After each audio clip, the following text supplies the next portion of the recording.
Hey everyone, I just wanted to explain how to use manual mode in your camera pretty thoroughly if you need to review this or you missed it and you weren't able to be in class or like on the little demo that we did on how to operate all of the things we learned directly in your camera. So this is the time. Right now I'm going to post the screen right here so you'll be able to see exact times of what I'm going through on this video. So if you just need to review one specific setting and forgot how to alter it on your camera, jump to that time in the video so you don't have to watch all of this. But we're going to start with just turning your camera on. This is up here, so on and off. Make sure it's on. Make sure the lens cap is off so when you're experimenting and photographing that you're not getting blank images. And then, yeah, this is just zoom in, zoom out, which I'm sure you already have realized on how to do that, but you'll see the frame zooms in, zooms out. So the next thing is make sure it's on manual mode. So that's what we're always going to be photographing in. To make sure it's on manual mode, you want to make sure it's the line is lined up with the M, and you'll see when you alter settings on your camera that it also alters on your screen. So for manual mode, it explains it. For all of the settings, it explains it. But for when you're altering it to manual mode, it says set shutter speed and aperture manually for greater freedom of expression in the shot. So we use manual mode so we can photograph exactly how we want to photograph, and we can utilize the tools and concepts of like aperture, shutter speed, ISO directly in our images and be really intentional about things. So to start out, we're going to start on shutter speed because that's the default setting that this turquoise box goes on. That whatever the box is on is like whatever is being changed. So since it's on that, you can see right now you change shutter speed with this dial in front. So it's this little wheel right here. If you do that, you're gonna alter the shutter speed. So you'll see it's the fastest shutter speed it can go. It's at 1/4000th of a second right now, which is extremely fast.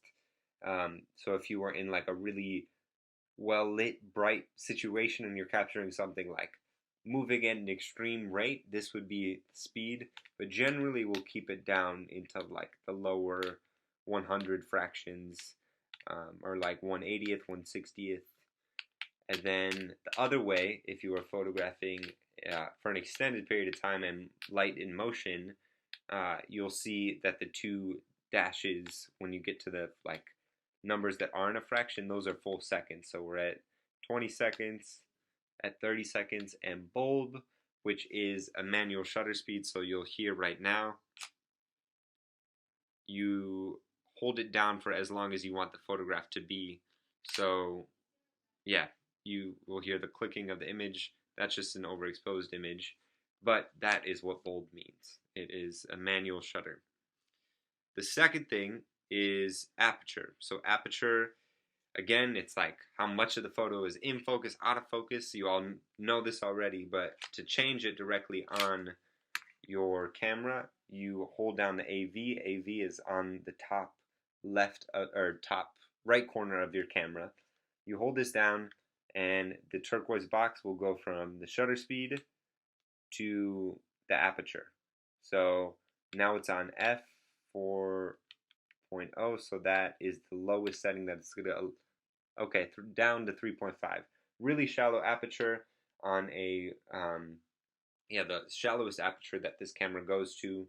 And now you can go all the way up to the highest aperture, which is f22 in this setting. Sometimes it allows you to go to f32. Oh, now we're going to f29. But yeah, that's how you switch aperture directly in the camera, AV button. For ISO, you will see this little dial right here. It is like almost like a remote controller. Like if you're playing a video game, you have the same dial. ISO is the top dial, and you will see all of these different dials right here, and you kind of can click around on here to like go from auto to 100, 200, 400, 800, 1600 up to 6400. So like 6400, if it's like a really dark setting, that's what you want, a high ISO number. It will be really noisy and there will be a lot of texture in the image. Actually, a little bit what's happening in this video from the outside. It's some grainy image. Um, but then down to 100 for a really clear image, and make sure you hit set when you are changing it, because if you don't hit set, it won't change it. So you'll see right here it switched to 100, and that's how to change your ISO. So if you are set like photographing in a really, really sunny, well-lit situation, and you're not struggling with like having enough light, ISO 100 is great. The image will be really clear. Um, and yeah, that's pretty much ISO.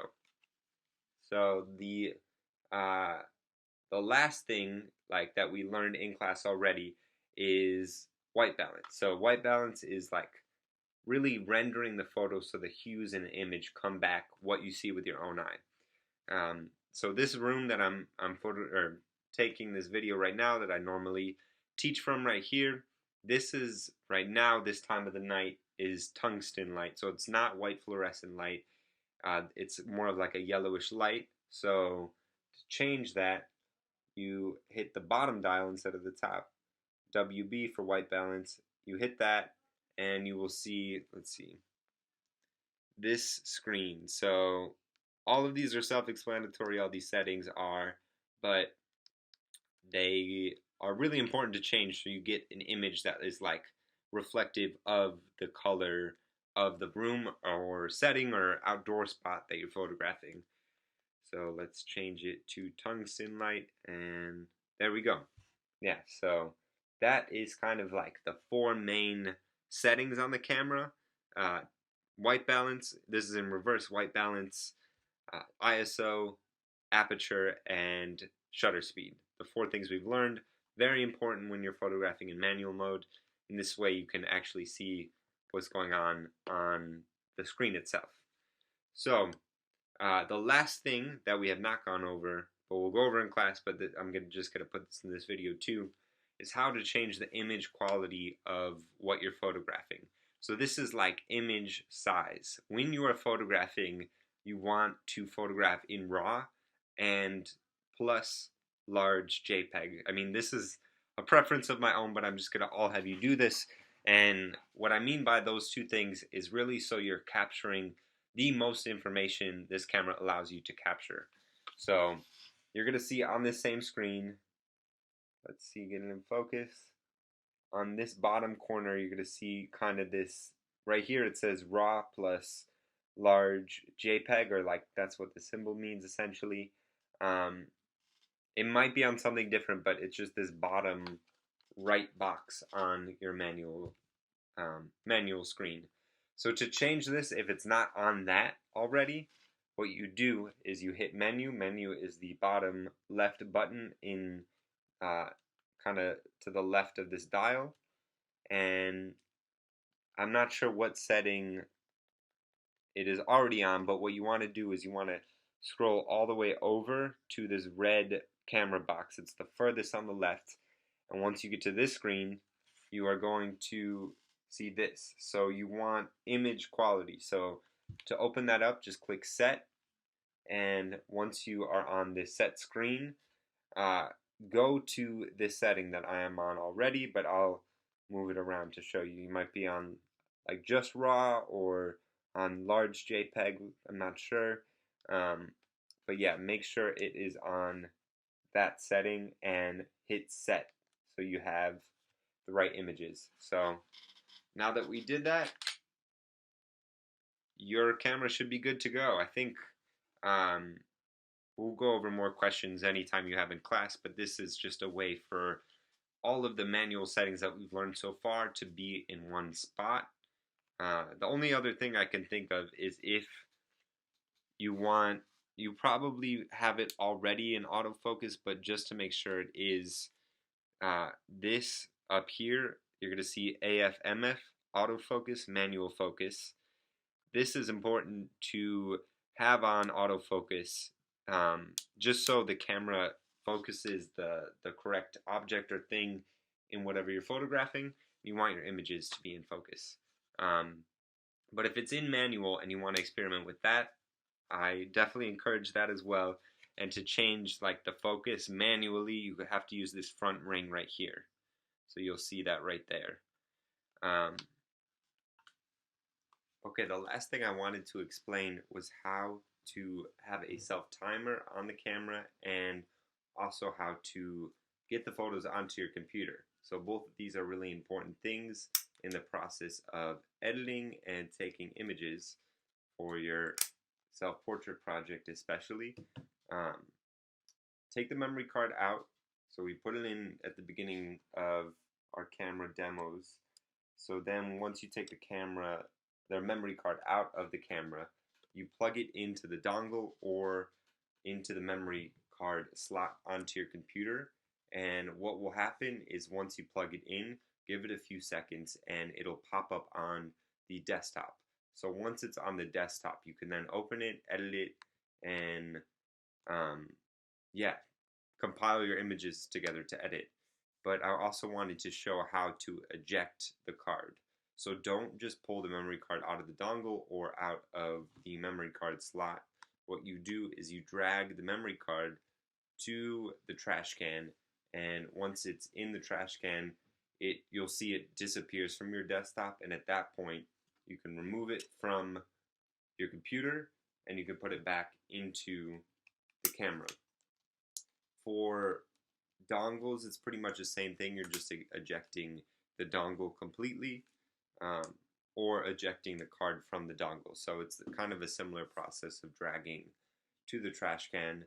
If you don't have a trash can, that's all right. What you can do is right click on the memory card and click eject. So if that both processes work the same way, just as long as it is properly ejected, you should be good. And then as for on your camera screen, what you're going to do to set a self-timer if you are taking a self-portrait and you would like to step away from the camera to photograph yourself, like a lot of you have been doing on like your cell phones. It's pretty easy to set a self-timer.